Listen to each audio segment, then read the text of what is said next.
और देखिए, तो अब हम बात कर रहे हैं कोड ऑफ कंडक्ट के बारे में। 5 बातें कही थी गौतम बुद्ध ने।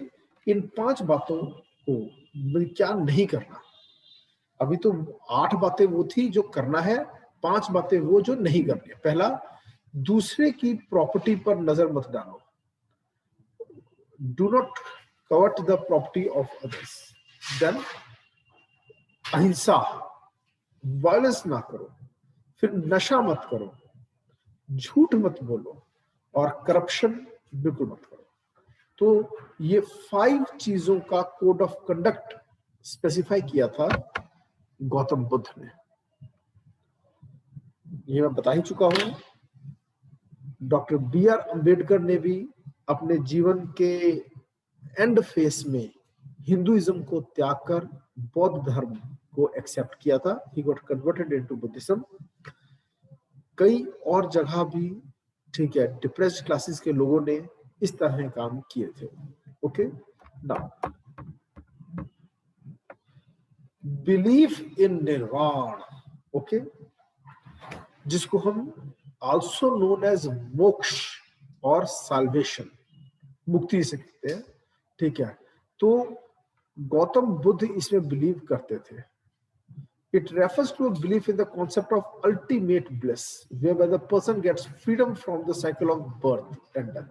यानी जीवन मरण के चक्र से मुक्त होना ही मोक्ष की प्राप्ति है, निर्वाण की प्राप्ति है। क्लियर? जीवन मरण के चक्र से मुक्त होना, freedom from the system of birth and death. यानी कि रीबर्थ में बिलीव किया करते थे Gautam Buddha. Okay, then ahimsa, law of karma and मध्य कर्म, मध्यम प्रतिपद, the middle path. Okay, he was a strong believer of non violence. Next,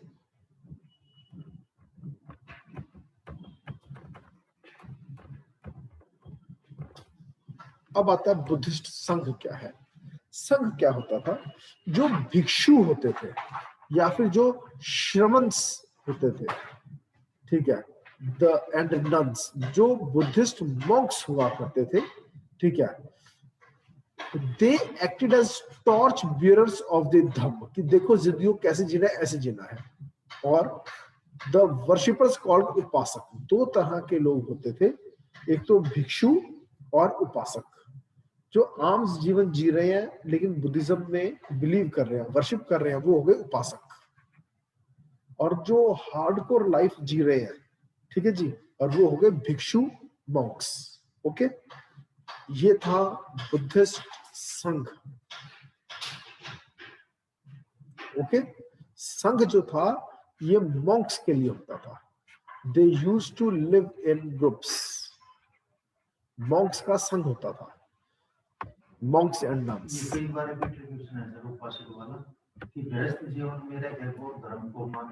उपासक जो अपनी नॉर्मल लाइफ जी रहे हैं, काम धंधा कर रहे हैं, पैसा कमा रहे हैं, प्रोक्रिएशन कर रहे हैं, आगे वाइफ और बच्चे भी हैं, वो उपासक हैं। लेकिन जो स्ट्रिक्ट लाइफ जी रहे हैं, ठीक, जो शादी भी नहीं करते, वो लोग कौन है? नन्स। और वो है बुद्धिस्ट संघ। तो संघ और उपासक का फर्क समझ में आ गया? संघ वो लाल कपड़े पहनते हैं, सिर मुड़ के रखते हैं, समझ में आ गया? वही भिक्षु है। और अपनी जीवन कैसे जिएंगे, फिर खाना कैसे खाएंगे? भिक्षा मांग के। ठीक है जी, चले आगे। और इसमें श्रम होगा तो इसे श्रमण कहते हैं। देन 2 भागों में बंट गया था बुद्धिज्म। गौतम बुद्ध के अपने शरीर को त्याग देने के बाद 2 जो सेक्ट्स कह सकते हैं, वर्ड इसका यूज होता है सेक्ट। 2 सेक्ट्स थे बुद्धिज्म के, हीनयान और महायान, यानी the lesser vehicle, the greater vehicle. लिख लो।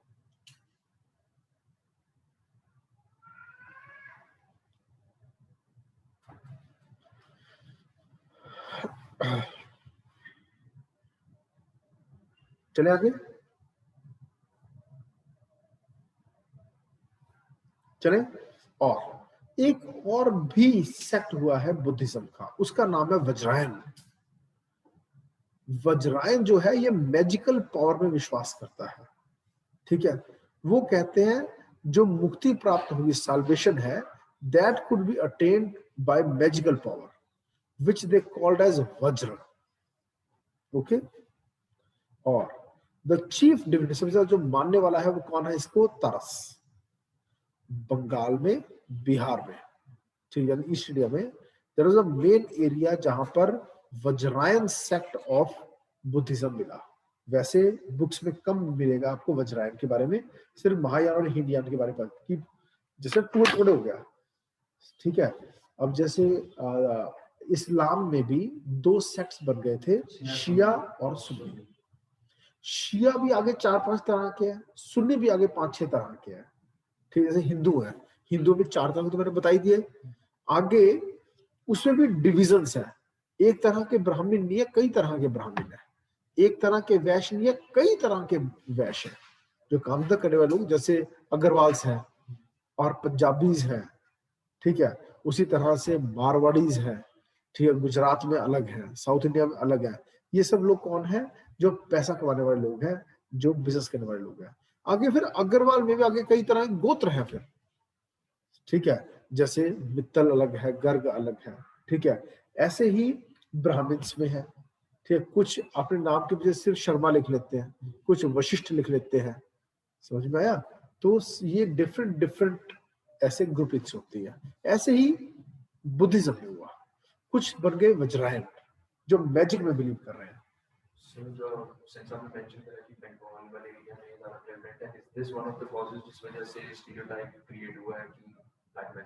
ये काला जादू वहीं पर पड़ता, ओके। चले आगे। बंगाल का काला जादू बहुत फेमस है, यही कारण है उसके। नेक्स्ट, बुक्स में जो आपको मिलेगा वो यही मिलेगा, महायान और हीनयान। आपको वज्रायन के बारे में कम मिलेगा, क्लियर। लेकिन वो भी एक छोटा सा सेक्ट था। ऑल ओवर वर्ल्ड जो फेमस हुए वो ये दो है, महायान और हीनयान, क्लियर। और आगे चलते हैं, बुद्धिस्ट स्क्रिप्चर्स के बारे में बात करें, यानी किताबें जो लिखी गई, बुद्धिस्ट लिटरेचर। इनकी लैंग्वेज थी पाली। आज भी यूपीएससी के एग्जाम में पाली लिटरेचर नाम से एक सब्जेक्ट है, जो कि फेमस सब्जेक्ट है फॉर सिविल सर्विसेज एस्पिरेंट्स। क्यों? बुद्धिज्म का जो एरा था, वो जो समय था, उस समय जितनी किताबें लिख दी गई, उसके बाद पाली लिटरेचर में ज्यादा काम ही नहीं हुआ। तो सिलेबस सबसे छोटा अगर किसी सब्जेक्ट का तो पाली लिटरेचर है, क्लियर। और ये कौन से सेक्ट से जुड़ा है? हीनयान से। Pali is a language, Pali is a language. हमारे इंडियन कॉन्स्टिट्यूशन में है क्या? स्केड्यूल्स है, ठीक है। सबसे ऊपर कॉन्स्टिट्यूशन में है प्रियम्बल, उसके बाद है उसके 25 पार्ट्स, और उसके बाद है 12 स्केड्यूल्स। जो 8वां स्केड्यूल है उसमें 22 लैंग्वेजेस हैं। जब संविधान बना था तब इसमें 14 लैंग्वेज होती थी, फिर एक ऐड हुई 15वीं सिंधी, होगी 15, फिर 3 ऐड हुई नेपाली, मणिपुरी, कोंकणी, होगी 18, 21st अमेंडमेंट थी। फिर उसके बाद 4 ऐड हुई 93, वो है बोडो, संस्कृत, मैथिली, डोगरी, तो फिर होगी 22। इस समय 22 लैंग्वेज, 22 की 22 लैंग्वेज के लिटरेचर को सिलेबस बना रखा है यूपीएससी ने। 21st अमेंडमेंट 1965 की, और 71 में वो थी, और नेपाली मणिपुरी 92nd में थी, बोडो, संस्कृत, मैथिली, डोगरी 2nd में, ठीक है जी। चले आगे। ये एक बार आया था क्वेश्चन, इसलिए मेरे ध्यान है 21th अमेंडमेंट है, 21th नहीं बोलते, 21st। अच्छा 21st, I am little slow in English. हाँ, 21st में 71 में और 92 में। आपकी मैं इंग्लिश में भी कुछ प्रेजेंटेशंस कराऊंगा फिर मैं। नहीं, मैं एक्चुअली में मैं है ना 6ठी क्लास तक यू कैन डू इट, आप कुछ भी कर सकते हैं, जितना आपके अंदर कैलिबर है, यू कैन डू एनीथिंग। आपने अगर एक बार सोच लिया ना, दुनिया जीत लोगे आप। और तो इंसल्ट बहुत हो रही है, ऐसे मत करो, ये बात ना करो मेरे आगे, बस यू कैन डू इट। तो रोज के 2 मिनट बस स्पोकन इंग्लिश पे भी काम करेंगे। हाँ, मेरा बेटा भी मेरे को बोलता है। यू कैन डू इट, आपका कैलिबर एक्स्ट्राऑर्डिनरी है, यू कैन डू इट। मैं हूं ना, मैं हूं ना। न्यूज़पेपर पढ़वाने को इसमें बिल्कुल, चलिए जो सीखी है ना वो क्लास में सीखी है। अभी क्लास आगे चलते हैं। देखिए जी, हीन यान लिटरेचर जो कि पाली लिटरेचर सबसे मेन क्या है, विनय पिटक, सुत्त पिटक, अभिधाम पिटक। ठीक है जी। अब जो बुद्धा की जो टीचिंग्स हैं, जो फिलॉसफीज हैं, ठीक है, वो कहाँ लिखी है, अभिधाम पिटक, समझ। और जो गौतम बुद्ध के प्रवचन हैं वो कहाँ इकट्ठे किए हुए हैं, सुत्त पिटक। और जो मॉन्क्स अपनी जिंदगी को कैसे जिएंगे, डिसिप्लिन, उसके रूल्स कहाँ लिखे, विनय पिटक। इसलिए पाली लिटरेचर जो है बहुत छोटा सा है, विनय पिटक, सुत्त पिटक, अभिधाम पिटक। समझ में आया?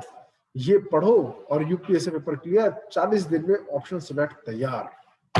ऐसा भी होता है, यही होता है, यही होता है, चलाकी करते हैं। इंजीनियर्स आते हैं, इंजीनियर्स स्मार्ट होते हैं, कम से कम पढ़ के कैसे काम चले उनको सब पता होता है, तो इस कारण से वो अक्सर इस सब्जेक्ट को लेते हैं। ठीक है जी, दे आर टेक्निकल। अब चलते हैं द 4 काउंसिल्स। बिल्कुल मैं करूंगा जी, अगर किसी को मिस हो रहा है तो आप लिखें। ये देखो जी, Vinaya Pitaka, rules for monks, Sutta Pitaka, rules of rules नहीं, बुद्धा सरमन, सरमन यानी प्रवचन, ठीक है, अभिधम पिटक, ठीक है, बुद्धास टीचिंग्स। समझ में आ गया? क्या मैं चलूं आगे? नेक्स्ट। बोर तो नहीं हो रहे आप लोग? जवाब दो। No, sir. Okay. Sir, in Vinaya Pitak, it is written rules of monastic discipline for monks. There was no discipline for nuns as well. जहां पर monks आ जाएगा ना बेटा, वहां पे nuns आप They were not considered. No, they were considered and there were strict rules for nuns as well. ठीक है, लेकिन लिखा नहीं है, पर आप लिख लो nuns also, क्योंकि विनय पिटक में जो लेडी monks यानी nuns के रूल्स हैं, I have gone through this book, ठीक है, तो लेडीज के लिए भी रूल्स हैं उसमें, पर मेरे नोट्स मैंने यहाँ बताना भूल गया था। ओके, नहीं, उपासक का विनय पिटक में नहीं है, वो अभिधाम पिटक है, जिंदगी को कैसे जीना है। उपासक अपनी जीवन को कैसे जिएंगे वो अभिधाम पिटक बताएगा, ठीक है। मॉन्क अपने जीवन कैसे जिएंगे वो विनय पिटक बताएगा, ठीक है। और जो प्रवचन थे गौतम बुद्ध के वो सुत्त पिटक में है। ये है पाली लिटरेचर। क्या मैं चलूं आगे? अब देखिए होता क्या है, हमने साउथ इंडिया को जब स्टडी किया था तब हमने उसमें बात की थी कि संगम लिटरेचर के बारे में, कि जो संगम हुए थे, कि वहां पे जितने भी लिटरेचर से जुड़े हुए लोग थे, जो इंटेलिजेंशिया था, उनको बुलाया और जितनी उनको नॉलेज थी उनको किताबों में लिखा गया। इससे साउथ इंडिया का लिटरेचर तैयार हुआ, ग्रामर तैयार हुई। क्लियर? उसी तरह से कई बुद्धिस्ट मॉन्क्स हुए थे, उन सबको इकट्ठा किया गया, क्योंकि गौतम बुद्ध की डेथ के बाद जितने भी बुद्धिस्ट मॉन्क्स थे सब प्रवचन देते थे, ठीक है, बहुत अच्छी अच्छी बातें कहते थे, ठीक है, गौतम बुद्ध की प्रीचिंग्स को इंटरप्रेट करके लोगों को बताते थे। तो 4 बड़ी कोशिशें हुई हैं, 4 बड़ी मीटिंग्स हुई हैं, ठीक है, जिसको हम क्या कहते हैं, काउंसिल, बुद्धिस्ट काउंसिल। सबको इकट्ठा कर लिया कि जो नामी प्रवचन देने वाले बुद्धिस्ट मॉन्क्स थे, और उन्हें कहा जो तुमने अब प्रवचन देना है बोलो, तुम्हारी टीचिंग्स को हम लिखेंगे, ठीक है। इससे आने वाली सदियां जो है उनको एक रिटर्न में ज्ञान तो मिलेगा। महान राजा तो बहुत हुए हैं, लेकिन जिसके जो लिटरेचर महान लिखवाने में कामयाब हो गया वो बन गया भगवान, ये मैं मानता हूं। समझ में आया? अगर जिसने लिटरेचर पर ध्यान नहीं दिया वो राजा कुछ सालों तक या कुछ दशकों तक ही महान राजा के रूप में याद रखा जाता है, उसके बाद लोग उसे याद नहीं रखते। समझ में आया? अब अशोका को महान क्यों बोलते हैं, अकबर को महान क्यों बोलते हैं? उनके बारे में किताबें जो लिखी गई उसमें लिखा कि वो महान राजा था, वो लिटरेचर बन गया। हर महान हस्ती इसीलिए अपनी जीवनी लिखवाती है, संजय दत्त ने भी लिखवाई है, ठीक है जी। तो आप देखिए महात्मा गांधी ने, जवाहरलाल नेहरू ने, ठीक है, एपीजे अब्दुल कलाम ने, इन सब की जीवनी लिखी गई। लिटरेचर बनता है तो याद रहता, तो इसीलिए टीचिंग्स ऑफ गौतम बुद्ध को भी सिस्टमेटिकली बुक्स में कोडिफाई करना जरूरी था। समझ में आया? तो हुए थी 4 काउंसिल, और पहली काउंसिल 483 बीसी में हुई। कहां हुई? राजगृह। ये देखिए सामने, जो पहली काउंसिल 483 बीसी, सेकंड 383, और फिर थर्ड काउंसिल 250 बीसी, और फिर फोर्थ काउंसिल हुई 7280। हाँ जी, वैसे मैं ये नोट्स दूंगा आपको। हाँ, अब ईयर्स लिख लो, बाकी सुन लो, ठीक है जी। और फर्स्ट काउंसिल हुई राजगीर में, और फिर हुई वैसे, ये दोनों कहाँ है? बिहार में। और फिर है पाटलिपुत्र, जिसको हम पटना कहते हैं, वो भी बिहार में। और फोर्थ हुई थी कश्मीर में, कुंडलबन में। पहली 3 बिहार में, चौथी कश्मीर में। ये भी क्वेश्चन बनता है, the only council which was in Kashmir was not in Bihar, was fourth council. Clear? Okay? अब एक्टिव है, अभी भी है, ठीक है। फिर जो राजा, सॉरी, पहले तो वो राजा जिसने पैसा खर्च किया, जिसने ऑर्गेनाइज किया, और फिर वो बुद्धिस्ट मोंक जो चेयरमैन बन के आया, ठीक है। ये 2 पर भी क्वेश्चन पेपर में आते हैं, ठीक है। पहले हम राजाओं की बात करेंगे। हर्यंक डायनेस्टी का बहुत ही महान राजा हुआ था अजात शत्रु। अजात शत्रु ने ऑर्गेनाइज की थी फर्स्ट काउंसिल, ठीक है।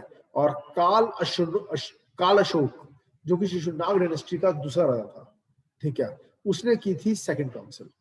और खुद महाराजा अशोक ने की थी थर्ड काउंसिल। और कुशानों का एक बहुत बड़ा राजा हुआ था कनिष्क। कनिष्क वो राजा था जिसने अफगानिस्तान को भी जीत लिया था। तो एक बहुत ही महान राजा हुआ है भारत में कनिष्क। आज भी अफगानिस्तान में इस हिंदू राजा के नाम के होटल्स हैं।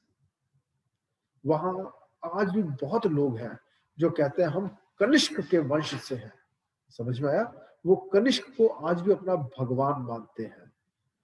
जब अटल बिहारी वाजपेयी वहां गए तो वो कहते हैं कि आप कनिष्क की पूजा करते हो, तो बहुत बड़ी बात है कि आप मुस्लिम्स हैं, still you believe in Kanishka, Kanishka की तारीफें करते हो, ठीक है। क्योंकि हमारे हिंदुस्तान में जितना भी इस्लामिक क्राउड है वो हिंदू राजाओं, हिंदू देवी देवताओं की पूजा नहीं कर रहे, उन्हें अच्छा भी नहीं बोल रहे। वो बस औरंगजेब अच्छा था, अकबर अच्छा था, बाबर अच्छा था, वो इस तरह की बातें करते। तो सोच में बड़ा फर्क है, क्योंकि जो ये दंगे इतनी बार हुए हैं यहाँ, तो हिंदू मुस्लिम के बीच में नफरतें पैदा हो गई है। आज भी अपनी राजनीति को चमकाने के लिए लोग हिंदू मुस्लिम में लड़ाइयां करवाते हैं, ठीक है जी। है वो भी इंसान हमारे जैसे, ओके। चलो और आगे चलते हैं। अब वो Buddhist monk who presided over these councils, पहली के थे महाकश्यप, साबकामी, और फिर मोगलीपुत्र तिस्सा, और फोर्थ में एक नहीं 2 थे, एक चेयरमैन और एक vice chairman. Vasumitra was chairman and अश्वघोष वाज वाइस चेयरमैन। अब कॉन्ट्रीब्यूशंस क्या है इन काउंसिल्स की, क्या फायदा हुआ? जो पहली काउंसिल थी उसमें सुत पितक और विनय पितक,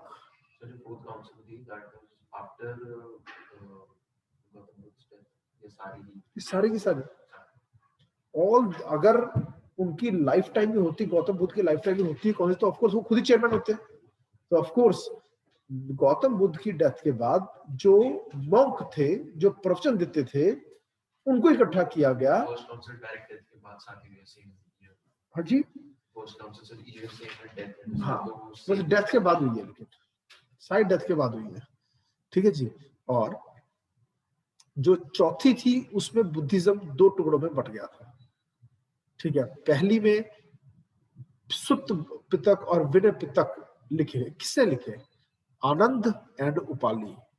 आनंद ने लिखा आनंद ने लिखा सुत्त पितक और उपाली ने लिखा विनय पितक। आनंद ने लिखा कौन सा? सुत्त पितक। और विनय पितक किसने लिखा? उपाली ने। ठीक है जी। और सेकंड में मॉन्क्स बट गए थे। ठीक है, स्थविर मदिंस और महासंघिका, दो पार्ट में बट गए थे मॉन्क भी। और ये लड़ाई बढ़ती बढ़ती बढ़ती एंड में क्या हुआ? क्या दो सेक्ट बन गए, महायान और हीनयान। और अभिधाम पितक टीचिंग्स ऑफ बुद्धा जो है वो थर्ड काउंसिल में एक किताब लिखी गई थी। क्लियर? सारे टीचिंग्स ऑफ बुद्धा को इकट्ठा किया गया था। एनी क्वेश्चन समझ में आ रहा है? चले अब बुद्धिज्म के खत्म होने के क्या कारण थे, क्या रीजन रहा कि बुद्धिज्म खत्म हुआ? ठीक है, causes of decline of Buddhism. देखिए अभी भी चल रहा है लेकिन फिर भी कम क्यों हुआ? देखो जी, कई तरह के रिचुअल्स और सेरेमनीज स्टार्ट हो गई। और जबकि गौतम बुद्ध खुद कहते थे कि he denounced the rituals and ceremony, जिससे हम क्या कहते हैं कि ये करना है तो पहले इसकी आहुति दो, फिर ये करो, तरीका वो बहुत ही सिंपल लाइफ जीने के लिए कहते थे गौतम बुद्ध। और गौतम बुद्ध कहते थे there is no god, you just believe in good deeds. अब उल्टा हो गया, समझ में आ गया? अब तो वो खुद कह रहे हैं सुपरस्टिशंस में आ गए। ठीक है, then reform in Brahmanism and rise of Bhagavatism. पहले जो ब्राह्मणिकल थॉट था जो ज्यादा चलता था, जब ब्राह्मण्स के अगेंस्ट बोलने लग गए जैनिज्म बुद्धिज्म वाले, तो उन्होंने भी रिफॉर्म किया और भागवत, श्रीमद् भागवत की इंपॉर्टेंस बढ़ी। ठीक है, और हिंदू भी अपने आप को चेंज कर लिया, ब्राह्मण से चेंज किया और ब्राह्मणिज्म को चेंज करके नया कॉन्सेप्ट आ गया भागवतिज्म। श्रीमद् भागवत ये कहती है, समझ में आया? जो भगवान श्री कृष्ण की जो बातें हैं हमने उसको ज्यादा इंपॉर्टेंस देना शुरू किया, गीता को ज्यादा इंपॉर्टेंस देना शुरू किया, ना कि वेदों को। आज भी गीता को ही हम प्राइम मानते हैं जीवन को जीने का तरीका, क्योंकि गीता सिंपल है और वो कहते हैं सब बराबर है। ओके, वेद कहते थे ब्राह्मण सबसे ऊपर है। क्लियर? चले, तो हिंदू भी चेंज हो गए, ब्राह्मण्स भी चेंज हो गए।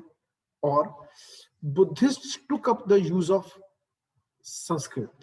पहले इजी लैंग्वेज होती थी पाली, अब बुद्धिस्ट ने भी यूज करनी शुरू कर दी संस्कृत। ठीक है, और मूर्ति पूजा शुरू कर दी। मूर्ति पूजा के खिलाफ तो बुद्धिज्म खड़ा हुआ था, मगर गौतम बुद्ध की डेथ के बाद उसी की मूर्ति पूजा स्टार्ट हो गई। ठीक है, then receiving offerings and huge donations. यही मॉन्क्स जो थे इनको बड़े बड़े डोनेशंस मिलने शुरू हो गए, तो लेजरली लाइफ जीने लग गए।